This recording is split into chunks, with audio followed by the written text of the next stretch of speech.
കലോത്സവത്തിൻ്റെ മുഖ്യവേദിക്ക് മുമ്പിൽ നാട്ടിയിരിക്കുന്ന കൊടിമരമാണ് ഈ കാണുന്നത്. എന്താണ് ഈ കൊടിമരത്തിൻ്റെ പ്രത്യേകതകൾ?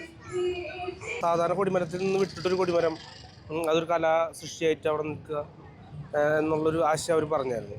അപ്പം അങ്ങനെ നമ്മൾ രൂപപ്പെടുത്തിയെടുത്തൊരു വർക്കാണത്. അതിൽ നമ്മൾ കുറച്ച് കലയുമായി ബന്ധപ്പെട്ടുള്ളതും, പിന്നെ തൃശ്ശൂരാണ് നടക്കുന്ന പരിപാടി, കലോത്സവം നടക്കുന്നത്, അതിൻ്റെ അങ്ങനെയെല്ലാം കുറച്ച് കാര്യങ്ങളെല്ലാം ഉൾപ്പെടുത്തിക്കൊണ്ടാണ് നമ്മളിതിന് രൂപപ്പെടുത്തിയെടുത്തിട്ടുള്ളത്.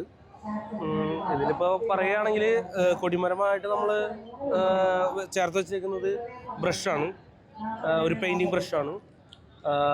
പിന്നെ 64ാമത്തെ കലോത്സവത്തിനെ സൂചിപ്പിക്കാനായിട്ട് 6 എന്നും പറഞ്ഞൊരു നമ്പർ നമ്മൾ കൊടുത്തിട്ടുണ്ട്. ആ നമ്പർ 6 ഒരു വീണയായിട്ട് നമ്മൾ ഒരു എന്താ പറയുക ചേർത്ത് വെച്ചിട്ടുണ്ട്. പിന്നെ ബ്രഷും 6ഉം കൂടി ചേർന്ന് 4 ആവുക. അതിൻ്റെ കൂടെ സൈഡിലോട്ട് പ്ലേറ്റ് പോകുന്നുണ്ട്. അത് നേരെ വന്നൊരു ചിലങ്കയാവുന്നു. ആ ചിലങ്കയിലൊരു 64 മണികളുണ്ട്. 64 മണികൾ സൂചിപ്പിക്കുന്ന 64 കലകളെയാണ്. പിന്നെ തൃശ്ശൂരുകാരാണല്ലോ, തൃശ്ശൂരുകാർക്ക് ആനയില്ലാതെ പൂരമില്ലാണ്ട് ഒരു തൃശ്ശൂരാനില്ല. അപ്പോൾ പിന്നെ ഒരു അബ്സ്ട്രാക്റ്റ് ആയിട്ടൊരു നെറ്റിപ്പട്ടം കെട്ടിയൊരു ആനയുടെ ഒരു ഫോം നമ്മൾ കൊടുത്തിട്ടുണ്ട്.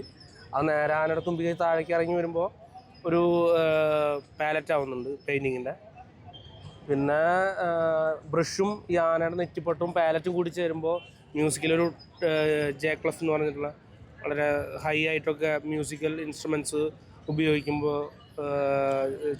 ഉപയോഗിക്കുന്നൊരു നോട്ടാണ് ജേക്ലഫ്. അത് നമ്മൾ ചേർത്തിട്ടുണ്ട്. കാരണം ജേക്ലഫ് ചേർക്കാൻ കാരണം എന്ന് വെച്ച് കഴിഞ്ഞാൽ ചെണ്ട ഏറ്റവും ഉച്ചസ്ഥായിയിൽ നിൽക്കുന്ന ഒരു ഇൻസ്ട്രുമെൻ്റാണ്. ചെണ്ട തൃശ്ശൂരുകാരൻ്റെ ഒരു വികാരങ്ങളൊന്നാണ്. അങ്ങനെ എല്ലാം കൂടി ചേർത്ത് വെച്ചുകൊണ്ടൊരു കൊടിമരം. സാറിപ്പോൾ എവിടെയാണ് വർക്ക് ചെയ്യുന്നത്? ഞാനിപ്പോൾ കാലടി ശ്രീ ശങ്കരാചാര്യ യൂണിവേഴ്സിറ്റിയിൽ ശില്പകലാ വിഭാഗത്തിലെ അധ്യാപകനാണ്. സാറിൻ്റെ വീട് എവിടെയാണ്?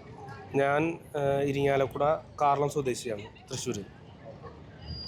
ഇരിങ്ങാലക്കുട കാർളം സ്വദേശിയായ യദുകൃഷ്ണനാണ് ഈ കൊടിമരം രൂപകൽപ്പന ചെയ്തിരിക്കുന്നത്.